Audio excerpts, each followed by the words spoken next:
క్యాబినెట్లో చేరారా? కూటమి ప్రభుత్వంలో ఆయన పాత్ర ఏంటి? జనసేనలో ఎవరు మంత్రులవుతారు? ఇప్పుడు ఇదే బలమైన చర్చగా ఉంది. అయితే పవన్ క్యాబినెట్లో చేరే ఛాన్సే లేదన్న మాట వినిపిస్తోంది. పవన్ చేతి నిండా సినిమాలు ఉన్నాయి.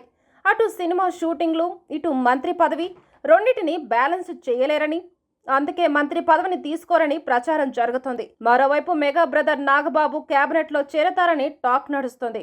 అందుకే ఆయనకు టీటీడీ చైర్మన్ పదవి ఆఫర్ చేసినా తీసుకోలేదని తెలుస్తోంది.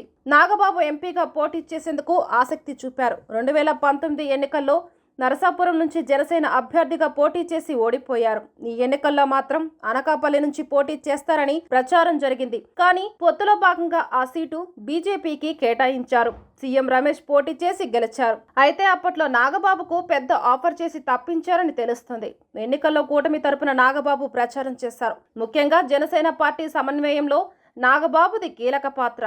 అందుకే ఆయనకు మంచి పదవి ఇవ్వాలని పవన్ భావిస్తున్నట్లు సమాచారం. వైసీపీ ఓటమికి నైతిక బాధ్యత వహిస్తూ టీటీడీ చైర్మన్ పదవికి భూమన కరుణాకర్ రెడ్డి రాజీనామా చేశారు. ఆయన స్థానంలో నాగబాబును నియమిస్తారని ప్రచారం జరిగింది.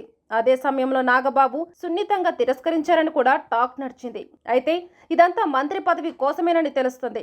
పవన్ బదులు నాగబాబు క్యాబినెట్లో చేరతారని, ఎమ్మెల్సీగా నామినేట్ చేసి నాగబాబును మంత్రివర్గంలో తీసుకుంటారని జోరుగా ప్రచారం సాగుతుంది. ప్రభుత్వం సమన్వయం విషయంలో పవన్ కీలక పాత్ర పోషిస్తారని, సినిమాలు చేస్తూనే చంద్రబాబుతో కలిసి విధానపరమైన నిర్ణయాలు తీసుకుంటారని విశ్లేషణలు వెలువడుతున్నాయి. మొత్తానికైతే తన ప్రతినిధిగా సోదరుడు నాగబాబును ప్రమోట్ చేసే పనిలో ఉన్నారు పవన్. అది ఎంతవరకు నిజమో తెలియాలి.